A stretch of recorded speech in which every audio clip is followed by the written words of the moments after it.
just gonna I'm just gonna start recording, just so everyone is aware of that.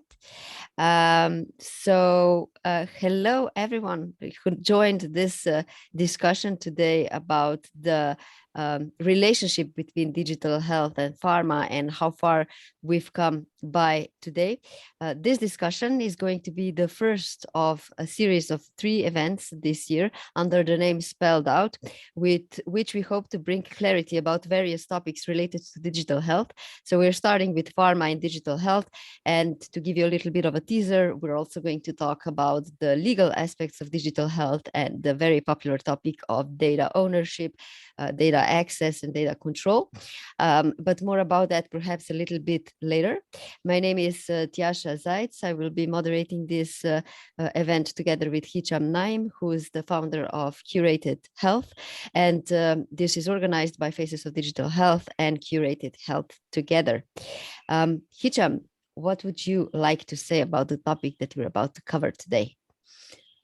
Thank you very much, Jess, and welcome to everyone. It's a pleasure to have some very exciting speaker today.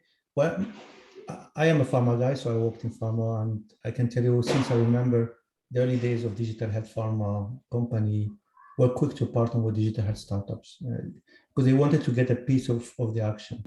And startup and pharma company will work, seems like it's a natural partnership. And many startups, when they start working with pharma, the hope is to basically tap into the patient population that pharma company for many years have been targeting and serving. And digital health company, they were seen as a good solution to complement basically their medication and basically boost adherence. However, what's happened in the past, and hopefully we hear more about that from the other expert, is that this relationship failed to live to the expectation. In many cases, these nimble, fast-moving iteration approach that we see in digital health startups clashes sometimes with the more traditional risk-averse culture of pharma. And the best example is Novartis and Therapeutics partnership, or the more high-profile failure of Proteus Digital Health. But recently, what I've observed is that pharma companies have become more sophisticated in their approach to digital health. They're now better equipped to identify which startup they can work with and partner with, and which one they should not partner with. But also they start looking at digital health beyond the startup world as a type of capability they can bring in-house or partner with some startups to strengthen the core. But today is not what I think, it's more what we will hear from our expert. And I'm really pleased to introduce the first speaker, which is Jessica Shull. She's a director of digital therapeutics at Vicore Pharma, and Christophe Jauquet, international keynote speaker on making customer healthy and happy. And I'm really also a big fan of his book, Health Enthusiast. Jessa? Yes, we've got two additional other speakers. So Paul Sims, who's the CEO of Impatient Health, a consultancy to biopharma companies, and Jennifer Butler, the Chief Marketing Officer at Medisafe. So Medisafe is probably the most successful provider of an application to encourage medication adherence for patients. So welcome to all the speakers. So just to warm up, hello, welcome. Just to warm up, I'll start with you, Christophe. Everyone has a different understanding of what is digital health. So how do you see this, and how do you see it in relation to pharma? Well, I think there's a book to be written about how many people, or how different people look at digital health, I guess. But I think you should look at it from a broad perspective and how we can manage our health through digital tools. That's the biggest description, I would say. Before going into detail where you can actually go even more up to the digital therapeutics. I think the important distinction that we need to make here is that it's not about omni-channel, which is, if I talk to pharma clients of mine, there's often a confusion with omni-channel and digital health, which is definitely not the same. So it's really about how can we manage our health in different ways, whether it is just lifestyle or whether it is actually treating diseases or doing diagnosis through digital tools. It's not about digitizing things that we do already as a commercial organization. I think that is the most important distinction that we need to make, certainly when talking to pharmaceutical clients.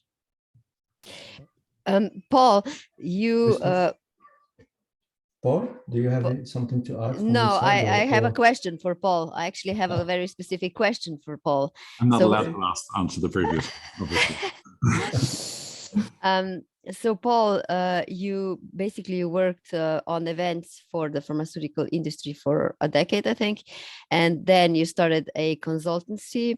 You're also a very provocative speaker and interesting person to follow, I guess, on LinkedIn because of a very thought-provoking ideas about how the industry could be more agile and maybe a little bit less slow. So I wonder, what are your observations in terms of the attitude of pharma towards digital health and digitalization? I don't know if I should admit this, but I did the events for nearly 20 years, actually, not just 10. So yeah, probably too long. It's interesting because I agree with everything Christophe says, but at the same time, I feel like it would be much better if our definition of digital health was just health. And I think that we really shoot ourselves in the foot by trying to, in the same way that we do with marketing and trying to segregate that out into digital marketing. I really think that we should think of health in an all-encompassing way. And also, Christophe said we shouldn't just do what we did before. I often compare Web 1.0 and 2.0.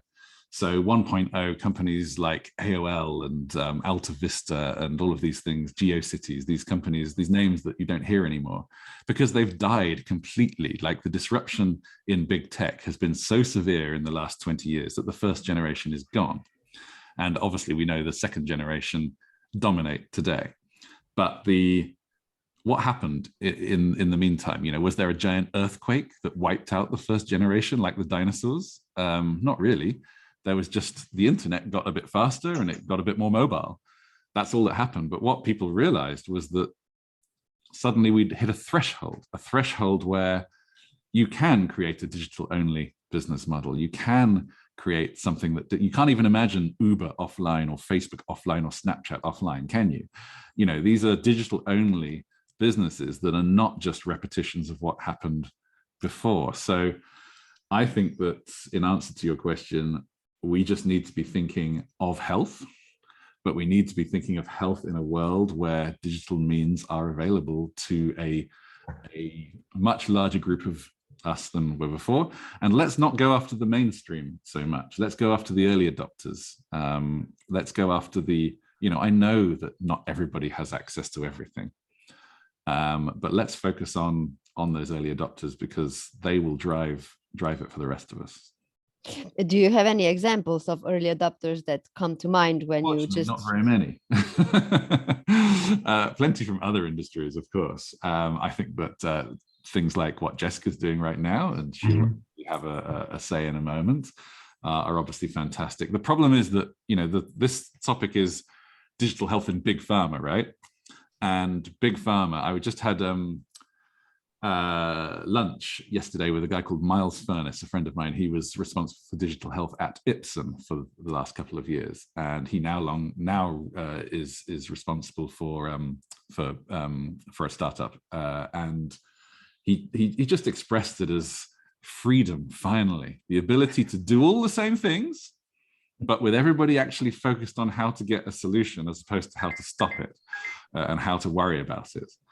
And it's just a cultural thing so much. So unfortunately, I don't have very many examples, but I do think that they will emerge, and they will emerge from the community outside of big pharma to begin with. And then finally, pharma will see the light, as it always does, eventually, when other people start doing it first. Sorry, Hitchin. I agree with you, Paul. And you mentioned Jessica. I think first time I met Jessica was part of Digital Therapeutics Alliance, where we were leading Jessica European policy for DTA.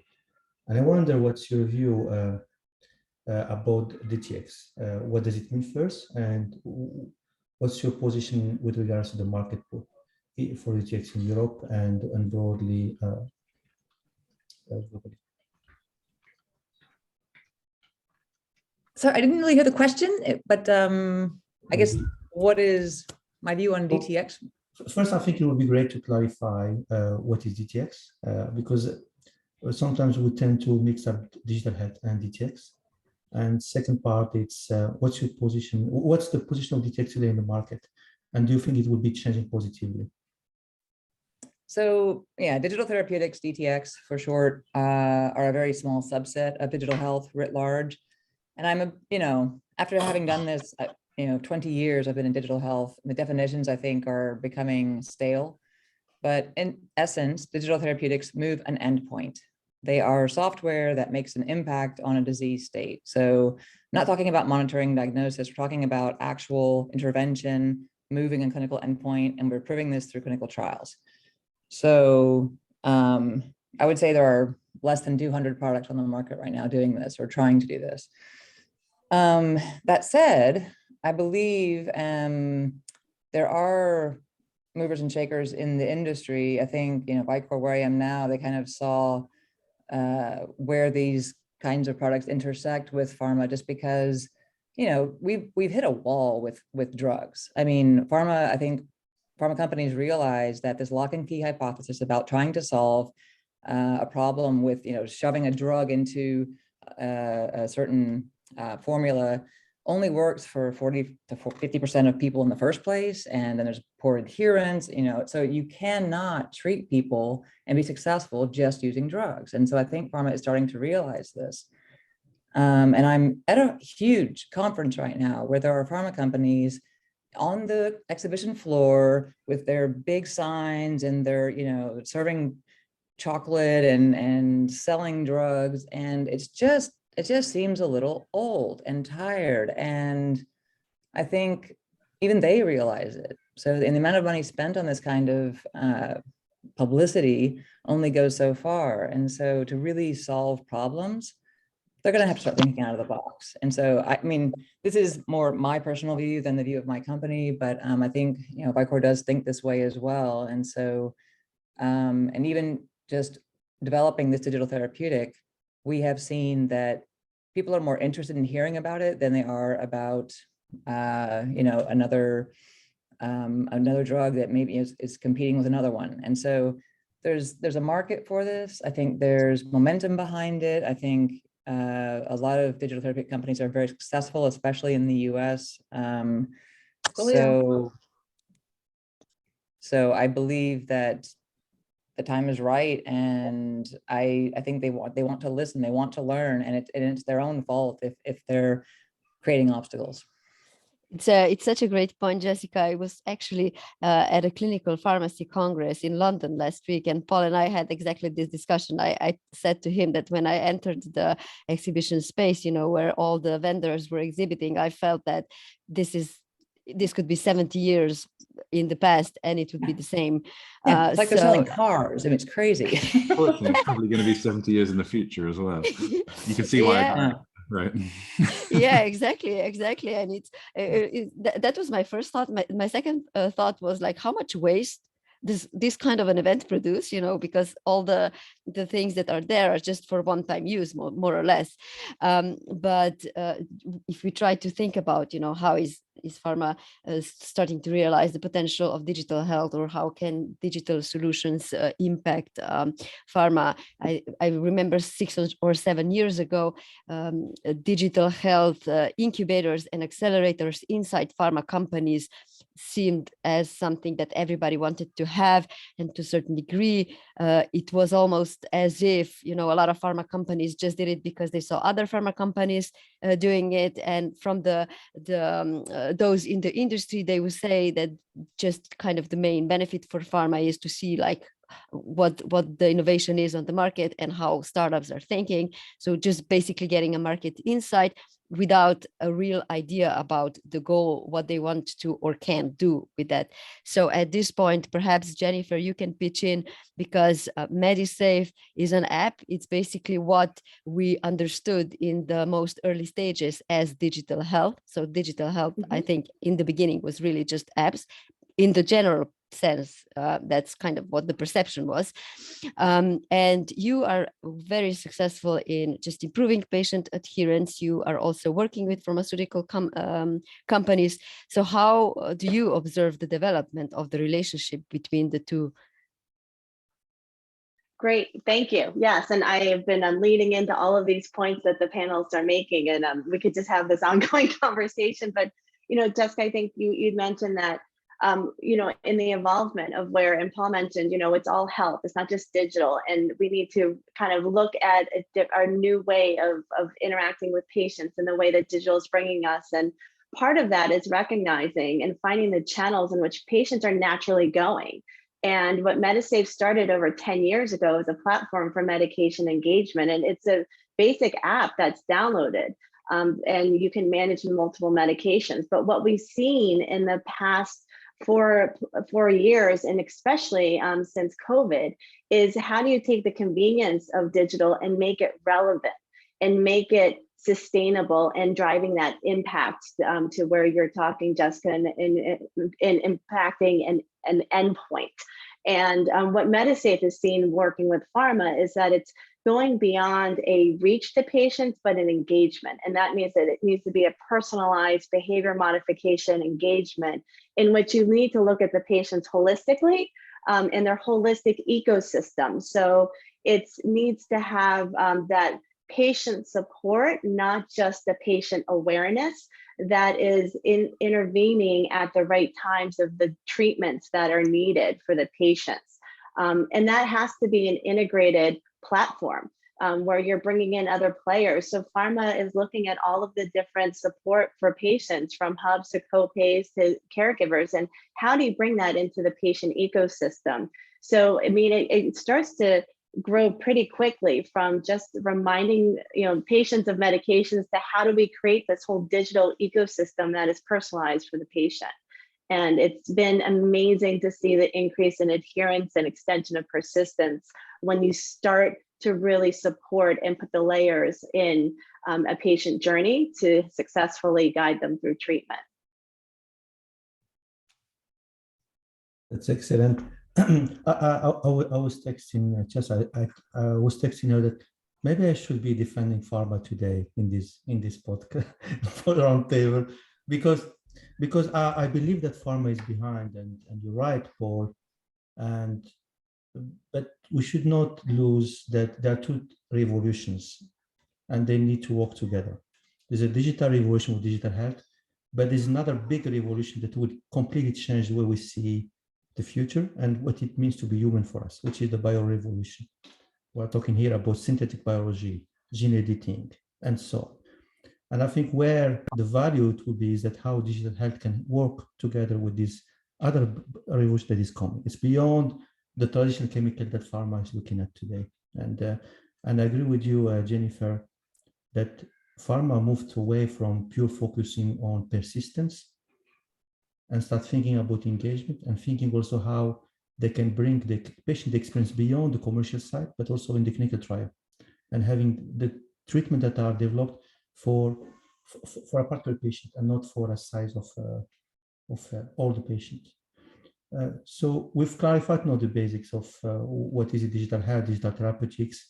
Paul, I'm really curious to hear again your very provocative perspective. So where do you see some biggest progress in terms of pharma digitalization, and what pharma is doing good today in your view, or bad? Well, Jim, it's interesting. You don't have to be the only defender of pharma. Although I am being provocative, I do think pharma does, well, firstly, what you said, the fusion of digital health and the new modes of health in chemical and biological worlds is incredibly exciting. And no one can deny that cell and gene therapies are not magical in their impact. And absolutely, that's where a new frontier is being built.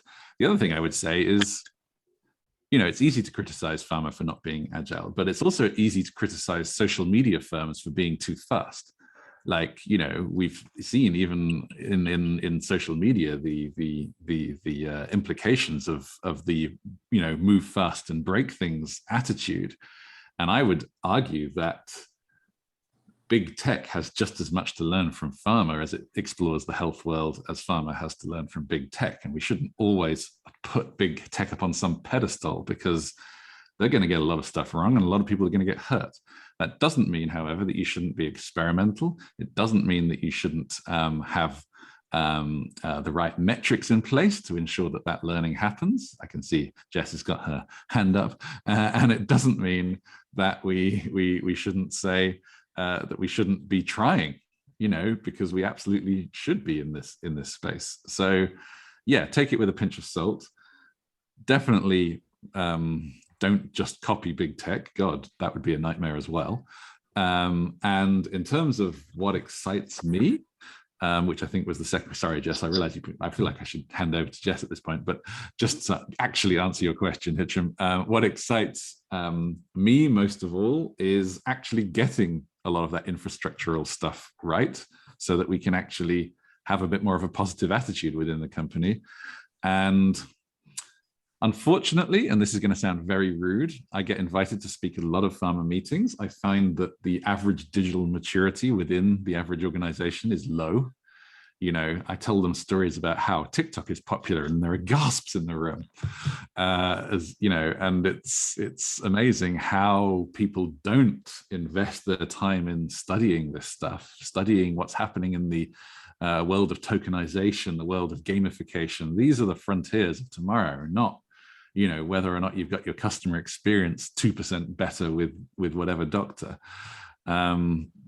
We're just putting our efforts in the wrong places right now. So nothing specific in terms of a therapy or a product or an idea that I'm excited about. I'm more excited by the system change. And honestly, that's where the biggest benefits will be gained as well.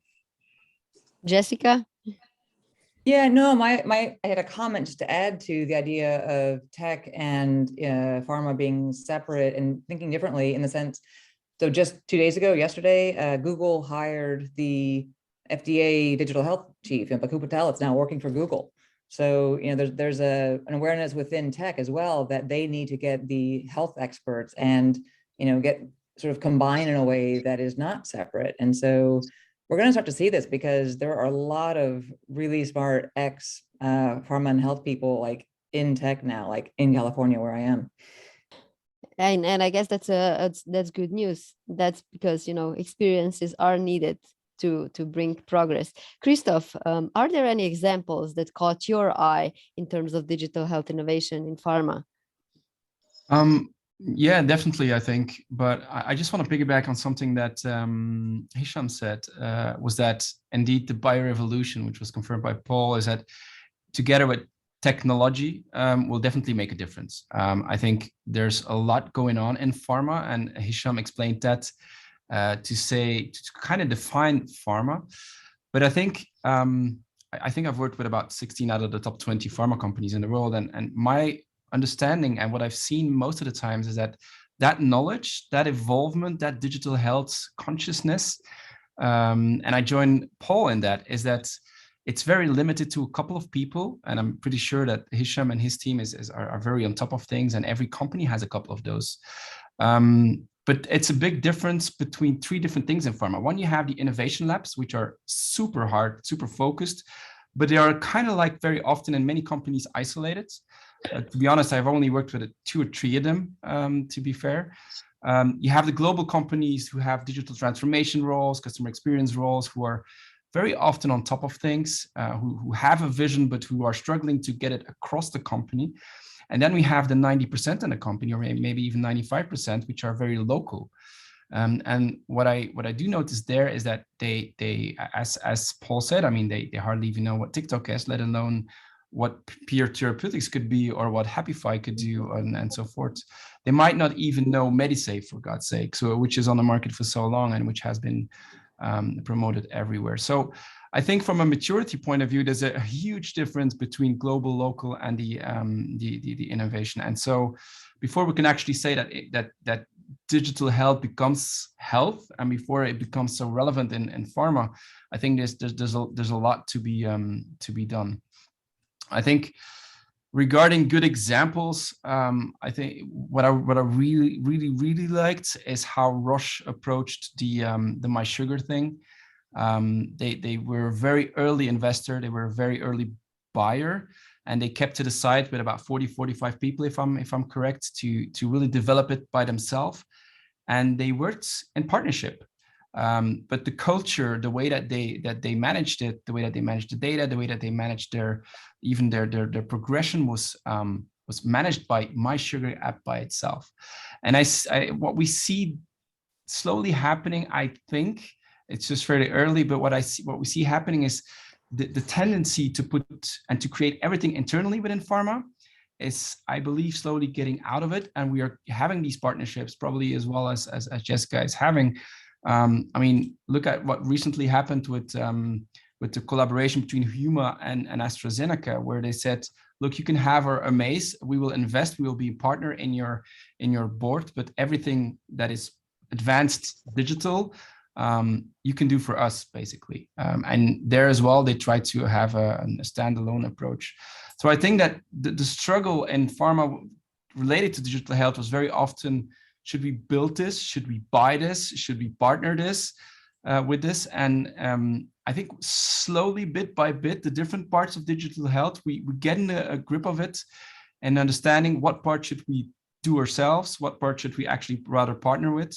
And I think that is the major thing that I've seen happening probably in the last 2-3 years, definitely at global level, and not so much as at local level, where they are still thinking about how can we add something digital to add a service to our products, which is an entirely wrong approach to things, in my opinion. I'm glad that we are narrowing down, like the general focus to just like practical examples. So for perhaps Jennifer, can you share a little bit how Medisafe is working with pharma? So how do you get in touch? How do you develop solutions just to for us to be able to imagine how exactly do the solutions look like in the app? Is it just in-app solutions? Just enlighten us a little bit. Sure. And Christophe, thanks for letting me know that that Medisafe is promoted everywhere. I'll give my team a shout out on that one.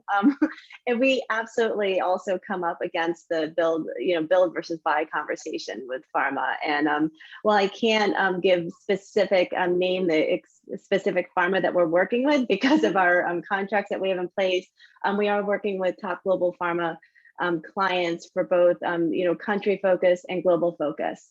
And to give an example, we work with from brand to a larger TA approach, but primarily with the brands. They're coming to us and saying, they need to engage the patients. There's one side of the acquisition, but the other side is once you get them, you want to retain them through that first fill rate. So by identifying the use cases in which they're trying to support the patient journey, so it's increasing that rate to first fill, improving the compliance of their adherence, extending their time on therapy. And in many cases, because we're working with complex regimens, it's coordinating, having more efficient care coordination into the hubs or with copay, identifying eligibility of patients that might drop off of therapy because of financial reasons, that they don't know about resources available.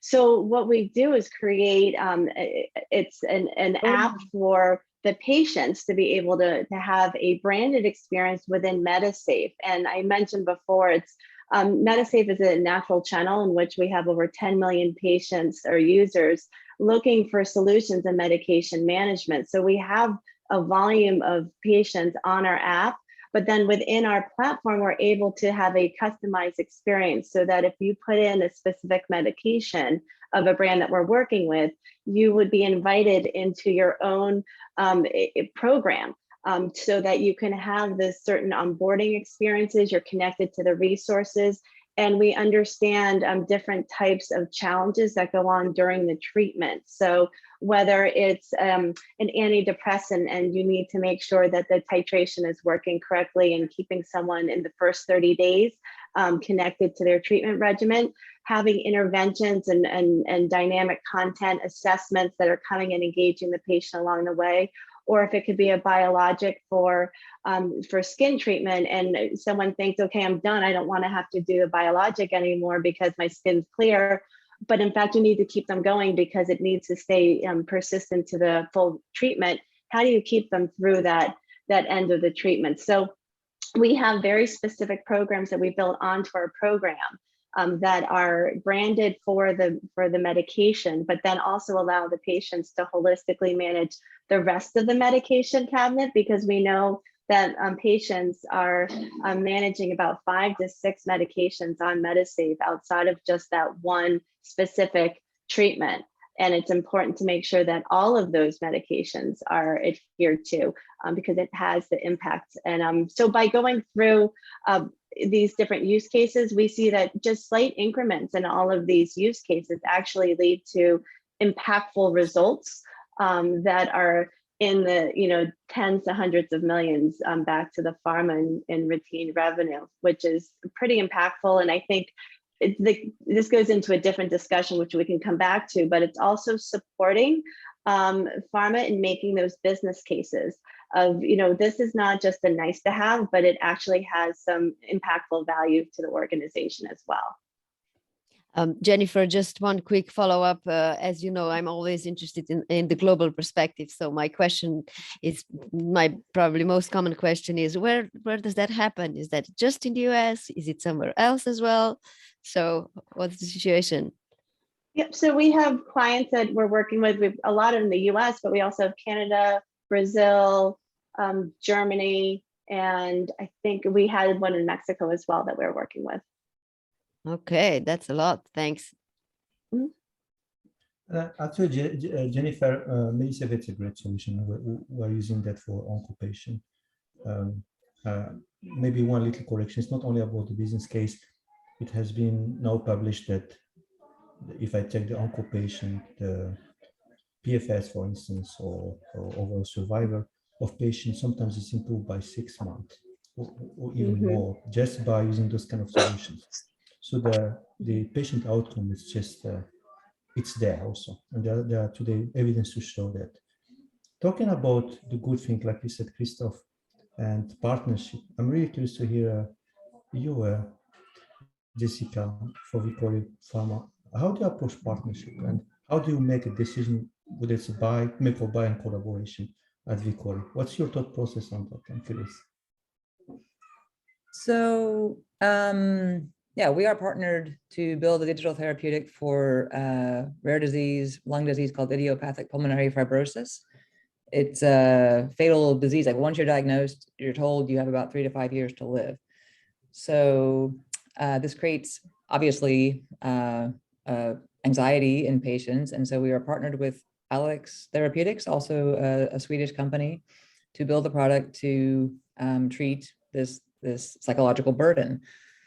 And the idea of partnering, I think, is essential for pharma because you have to have each team do what they do best. And, pharma, what we do best is the clinical trials, setting up the evidence generation, and we can get through the regulatory process quickly. And it takes, a lot of funding to do the trials. What the DTX company does very well is the front end, back end, the AI, all of the things that pharma has never been doing and probably won't ever do well. But it takes a lot of iteration and sprint, development and all of that. So the idea was to assign tasks to what you do well, according to the company. So it was a fairly easy decision, and it's been an ongoing process. We have constant communication with Alex, and it's a really collaborative development. So you cannot just say, okay, guys, off you go, build the DTX, because there's also close involvement with patient groups. And you have to know what the patients want and build the content together. And so it's very interactive. And I think too, like just to add to the point about getting through regulation, I think that's where we need to focus next, because, pharma is, I can complain about pharma, but I can also say that it's not only pharma's fault in the sense that we have to meet the regulations. And the regulators are also very stuck in what they've been doing for the last 50 years. And they don't want to change. And they are very slow to change. And just even a new kind of evidence, a new kind of endpoint, like, oh, no, we don't know what that is. We can't think about that. So we're dealing with endpoints that we've had for 50 years. So, there's room for change across the board. That's a really good point that we didn't mention. It's not just about the industry's desire to change, it's also about the regulation, and regulation is usually at least one step behind what's already in development. Hicham, you also wanted to add something. Yeah, as a follow-up question to Jessica, because that's a very important, and also to Jennifer. It's my personal observation now that pharma start thinking about digital health or digital health therapeutics and partnership a little bit upstream. Before it was like you launch an asset, a product in the market, and you start thinking about which solution I can help you to improve patient experience, adherence, and so on. But now more and more at phase 2, you start looking to those solutions and developing endpoint, developing evidence behind it, and even start thinking about almost like a combination approach. What's your view on that, Jessica and Jennifer? Go ahead. Well, a combination approach on what? Sorry. What I'm observing now is that we moved away from using the solutions when we launch an asset in the market to start thinking about involving or integrating a digital health solution early in the process, in phase 2, Sure. or even earlier sometimes. Got it. Right. So I would say there's no one way to do it. You can have a standalone product which is aligned with other pipelines and works on its own, or you can launch simultaneously or develop simultaneously. There's no one way to do it. It depends on the product, on the landscape of the stakeholders you're involved with, so many things. And so I think you need to carefully analyze what you intend to get in the long term, like from the digital side of the product, and determine what would work best. I mean, maybe Jennifer, you have further insight there. My insight just comes from kind of the experience of the relationships that we have with our pharma clients, and we have been focusing more on the commercial side of post-launch. However, our clients are seeing what we're doing and the insights that they're getting, the behaviors that they're seeing, and pulling us into the discovery phases. So we have been doing a lot more work in the clinical trial space because of what we've been able to show and validate in the commercial area as well. Paul and Christophe? I just wanted to quickly go back, if I may, to the regulatory point, which of course is absolutely critical, and also include HTA in that. And I'm interested in Jessica's view. Obviously, with your previous role, Jessica, in charge of the DTA in Europe. Are you disappointed by how it hasn't been as plain sailing, and there still only is really one country, Germany, that is really open for business in digital health? Because the truth is, we're never going to be able to attract the sort of investment we need to attract and sustain it. I know that digital health investment has gone up, but it's still unproven investment. And if we can't internationalize, if we can't create global solutions, or at least for large parts of the world, then we're always going to find it very difficult. And also, of course, the German system makes you tailor your solution quite heavily towards the German situation. So do we need regulators to be given a kick up the ass to really embrace this stuff? Are we in danger of losing a lot over the next few years if we don't? Well, I mean, I would say I'm not disappointed, only because it's still fairly new. Like in the long term, we've seen 1.5 years of results. And so the thing that has been missing, like I think, the German government did a very good job of saying, okay, this is the law, this is how you regulate something and have it accepted in the marketplace. But they didn't include the physicians in this. And that's, of course, you have to do that. No one's going to prescribe it. They don't know what they're supposed to be prescribing. And so I think there's still a lot of room for improvement, but I think it's not up to the government to teach in the medical schools about digital health. That's up to the medical schools. And so there's a whole system that has to change, and it's happening slowly. Like it's happening more slowly than we would like, perhaps. But I think that's inevitable. These are, you're talking about an entire country. This is a country in Germany that had fax machines that, they're still using to send medical information. So, no, I think there's definitely room for improvement, but it's going to take the younger generation kind of moving in, I think, before we see it as like a no-brainer, like, of course we're doing health this way now. That's a good point, and we are going to follow Germany closely, especially since the minister that was very vocal about the healthcare digitalization is not the health minister anymore. So that's going to bring additional set of changes. Perhaps just one very interesting comment. You mentioned that clinicians were not involved in this, and someone from Germany actually made an analysis that there's more just paper prescriptions or just medication prescriptions written in a day than the DTX in the whole year. And I think there's between 20 and 30 digital just apps, digital apps that are approved through DIGA. So yeah, the changes are happening very, very slow. Now, Christophe, you wanted to add something. Yeah, indeed. First of all, Belgium also has reimbursement models for digital or DTX products. So it's not only Germany. And France and England and sorry. Yeah, indeed. But go ahead, Paul. No, I should say fight for Belgium. Go for it.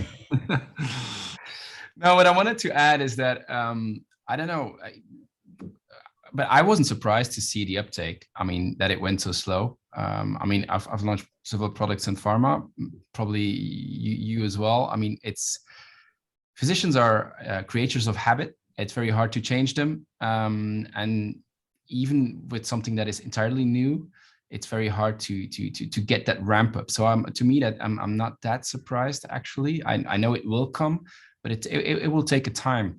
And in fact, I've coached quite some digital health startups in the past, and the first question I always asked them was, do you really want to be involved with regulatory bodies, and do you want to be reimbursed? Because is that actually really necessary? Is the cost that high, which is not always the same as for chemical compounds? And second of all, do you really want to tie your price and your reimbursement to that one regulatory body in one particular country, definitely in Europe? So I think that's one thing that we really need to be thinking about if we going into DTX, or if you want to have something reimbursed, because it's to me, it's not always that necessary. If you create value, people are more than ever engaged probably to pay for it. So definitely not from the beginning. I would recommend it to digital health startups. Now, something else I wanted to piggyback on is what Hitcham said earlier, and the combined approach that already starts in clinical trials, which is also, I think it's a good thing. It makes a little bit more the access dossiers a little bit more creative and makes it more acceptable maybe sometimes. One other question I wondered though, and it's something that we've seen in pharma for a long time, is that as soon as the patent gets lost of a product, then all servers just go down the drain as well. And so the question is, what will happen if patents get lost for a product? What will happen with the digital service that maybe might be very well established then? And so my advice there also to pharma is that in anything that you do digital, any service that you put onto the market, the first question you always should ask yourself, I think, is how will you stop this? How will you end this service? Because there's a time where the money does not longer come in. I can imagine that Jen feels that as well, maybe at a certain point, is that if a product loses its patents, then they lose 90% of their revenues, and most of the services, most of the digital support is not longer payable.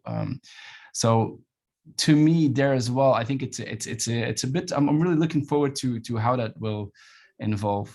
And then maybe last comment is that I'm really wondering, what we've seen in pharma is this I need to have a website kind of feel. Then we saw I need to have an app kind of feel. Everybody wanted to have an app. Now we see this thing going on with DTX a little bit, but also with platforms. They all want to build platforms, and I'm pretty sure Jen as well is often asked to be part of a bigger platform that a company is building. And so we are shifted now to every company saying, I want to build a platform. I want to be part of a platform and build this ecosystem thing. And so I'm really wondering, are we making the same mistake again, or are we doing it differently when we're looking at from a digital health point of view?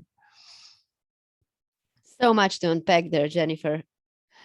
I'm nodding, and yes, you're right. We have been part of all of that, and I do see the development of larger platforms for the member experience, all the data that's coming in right now, and I don't think we're replicating what's been maybe steps that we might have taken in the past that we could have avoided. I think we're building upon them. I think that what digital brings now is such a different level of engagement and insight, and being able to make it so far more relevant in daily use. I feel like there's just a way, you don't want to compete by any means, but I think the need is to be interoperable, to see how systems can play into each other. And that's something I don't think we've had in the past. And I think now with the advancement of technology, interoperability, and being able to create the different APIs or widgets to insert into what end goals need to be, really positions this a little bit differently. I'm curious what others might think though. So Yeah, I would just add to that to say, I think there's interoperable where it's necessary only, because physicians don't want another platform if they don't have to, and if it's not completely seamless, because there's already too much time spent looking at dashboards rather than talking to the patient. And if you have 7 minutes, where should that time be spent? So yeah, I think moving a lot of this interactivity to the patient side is well worth looking into for where that's appropriate. It won't work for every disease state and not for every interaction, but there's so much data, you can easily just overburden the system, overburden the physicians. And so, yeah, that needs to be carefully parsed out, but that technology can do that. It's not a problem. It's just a matter of planning well. We are already getting some questions for the audience, so just so we don't run out of time, Hane was asking, what change would you like to see, and what do you think does it need to happen for digital health solutions to get more traction? Who wants to take a stab on that one? Christophe. I think I would love to see, I mean, we're talking pharma here, right? And what I really would love to see is business models that stand on their own.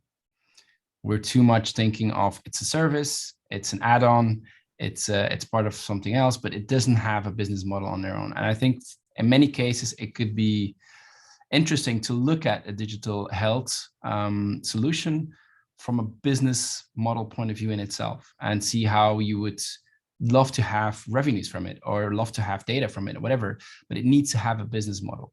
Otherwise, I think we've seen so many things being killed in pharma too early often. And so we really need that vision away from the rest of the business. That's interesting, Christophe, because on the one hand, I agree with you again, like you see organizations like Leo Innovation Lab and places like that have been able to be very innovative at arm's length from the rest of the company. At the same time, I kind of feel like the company will never learn. You know, it was, I remember so many people left Leo Innovation Lab when they were asked to come back to the mainstream. And it's you know, they'll never learn. And to me, it also feels like digital products of all descriptions will produce that learning, will produce that experience if they are part of the overall mainstream model, and they are add-ons, they are, you know, drugs plus or whatever any of the horrible acronyms we use are. And I don't know, I'm on the fence with that one. I kind of think you're right. Maybe it's just because we're not executing well enough, as opposed to because we're trying to do things within the mothership, as it were. Or we're not giving people enough mandate. I feel like it's a failure of management rather than a failure of organizational design. Yeah, and I would say there's also a failure of how to look at value, because it's not just about selling and how much revenue you can gain. It's about saving money, because the healthcare system, especially in the US, is costing far too much. And I think one way to create value is to save payers money. And so that has to be demonstrated. Yeah, at that point, Jessica, we actually created an economic impact model, and one of the use cases is care coordination. And we're able to demonstrate over a 9-month program that we've reduced their FTE reliance by over 30 FTEs. And, but our system isn't set up to capture that savings. They're more interested in, well, what about the improvement in adherence and extension of persistence, because that's top line. Yeah. Okay. Maybe I will comment also from pharma point of view. If I look to, they are, according to IQVIA, 350,000 apps today, health apps. And I think if I'm pharma, the first thing I will talk to, it's show me the evidence. Because just too many today. And among those too many, you have the good one and you have the snake oil sellers. The second one, the evidence helps me be a little bit feels safe to propose that to HCP, but also convince HCP to use them, because also they don't have time. You said that, Jessica. So more and more HCP, when you bring a solution, they will ask you for evidence. Otherwise, they won't spend time on it. So I think that's one that we should start looking at. And I think that opens up a very interesting question. And that is, earlier we talked about regulation, how slow regulation is and how clinical trials need to be done with digital therapeutics. But even with that, we saw critiques that then, when evidence was submitted, that it was perhaps too one-sided because the clinical trial was done by the basically the vendor or the innovator. So it wasn't independent enough and not reliable enough. So just knowing how long it takes to get the patients and to execute the clinical trials, to go through data and to find results. I guess the question is, are we just expecting too much in terms of the speed of innovations that are happening? Because, even from the investor side, there's this expectation that if something's digital, then it's going to come to the market in just a few years. And, pharma, when it comes to drug development, it's very normal that a drug is going to get investigated, looked at, clinical trials, and become a part of the standard of clinical practice in 20 years' time. So are we too impatient, Paul? Yeah, we are too impatient. I think it is freaking annoying that we allow a decade or more of time in traditional R&D, and suddenly the same people expect that to be reduced by an order of magnitude when it comes to digital health. Why is that? It's because, raised expectations from the consumer world, perhaps, excitement from venture capitalists that want to get a return on their money within 2 to 3 years. Impatient money is a massive problem. And if anyone studies The Innovator's Dilemma and Clay Christensen, they'll realize that the type of money is just as important as the amount of money when it comes to funding these kind of things. And I think it's a real problem that we are so heavily VC funded in this model, because that impatience goes through everything. Like I said, we perhaps need to learn from ourselves. We need to learn that good innovation sometimes does take a long time. And as long as you can demonstrate learning along the route, i.e. progress, if not necessarily revenues as yet, then we can take our time. There's so much waste in our industry from initiatives that have been canned. Yes, because they're another one of the 350,000 apps. Yes, Hitcham, I totally agree with you, but also because we didn't allow enough time for them to progress and to gain traction. And that's a real issue. And I would say too, beyond the gaining traction, I mean, most apps are actually worthless. I'd say 90%, but to get the evidence required, which everyone keeps asking for, it takes 2 years. That's what a clinical trial takes. I mean, just recruiting takes 8 months, So yeah, the impatience is built in because of the system, which, that if you want the evidence, you have to wait for it. And therefore, what I was asking before, moving from the commercial side to R&D, because there you have time. If you start working on an asset that you might launch in 6-8 years from now, you have plenty of time. And also, it's part of R&D budget. It's not part of marketing budget. Yeah, maybe just coming with a different opinion, perhaps. I think there's, and it ties back to the first question you asked me about what is digital health. I think if you talk in DTX, I think it's obvious that we need to have a lot of clinical trials and proof points and what have you. But I think there's other health and wellness apps that maybe in the beginning or for some particular use cases might not need that much proof to already being used. And so I think we need to open up our eyes as well. If really talking about pharma, even physicians, the question is physician necessarily the right channel to get those digital health solutions into the market after all? And if it's not a physician, then maybe we don't always need as much proof in the beginning. And maybe we can already start testing things out, and the proof is then maybe in the pudding if there is not too much danger, of course. So I just don't feel like that we always need to go into the clinical trials right away, and that there's different digital health solutions that can prove points. I couldn't agree with you more. I thought so. Yeah, I mean, that's really the point. It's like, go to the channels where patients are already navigating to, and where they're seeking out, and then seeing where you can build from there. And certainly, Medisafe, yes, is looking at the whole continuum of digital therapeutics and how to advance, but we have a very basic concept that is proven, and it has a lot of insight to provide as well. And so you can't neglect what is there to be able to learn from, to start the innovation and understanding when you're going into larger investments and more of a transformative approach. So Ceci asked a very good question, and curious to hear from your perspective. She's asking, how can we syndicate several pharma innovation initiatives and learnings to waste less money and accelerate digital health innovation? Who wants to jump into This has been done. This is being done finally in the topic that I think Jessica raised earlier, which is endpoint creation. And thank God we're getting over this stupidity of going in as single companies and trying to create a new endpoint, which is obviously, in my opinion, never ever going to work. And finally, we're starting to see a lot of progress being done through that. So I think that's a perfect example of where companies have been finally showing, and we have to thank the Dime Society for their work on this front in being crucial. I know, Cecile, hi Cecile, I know that you're also thinking about this from a patient point of view though, and absolutely there is huge progress to be made there on the end user front and how we can work. The funny thing is that whenever, I obviously bring people together in our industry a lot, and they talk very frequently about how they're not competitive when it comes to this kind of stuff.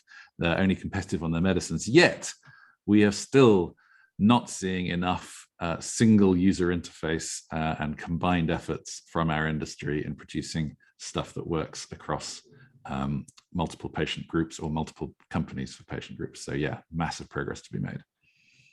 So if I tried to wrap up this whole discussion today, we still have a lot of things to figure out, but we are moving from just ideas and confusions to practical use cases. We have too high expectations just because we are talking about digital solutions, and regulation hasn't changed, and it's right that it hasn't changed in a degree that evidence is required. Another point perhaps to say is that I guess the pharma industry as such needs to pay more attention about just like the broader development in consumer habits and channels such as TikTok and social media, and what they already offer and what can already be found out through that. Is there anything else that maybe any of you would like to add as just a final remark before we close down the discussion?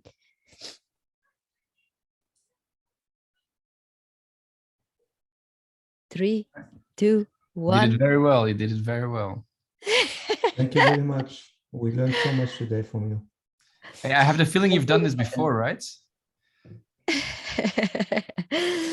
Yeah, we did. We will do this again.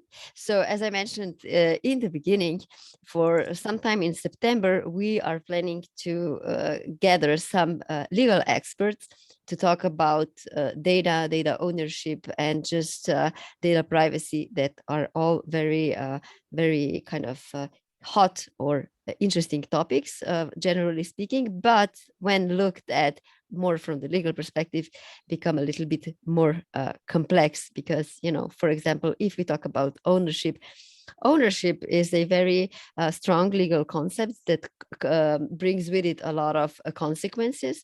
So if you just think about all the regulations and taxes and everything related to, for example, just buying a real estate, that can give you like a minimum of an idea what it would mean if we actually just gave the full ownership of data to patients. And we're going to dig into that and into the whole complexity of that sometime in the upcoming months. So stay tuned, follow Curated Health and Faces of Digital Health, and hopefully you will join us again sometime next time. And thank you all the speakers for taking the time today to share your thoughts.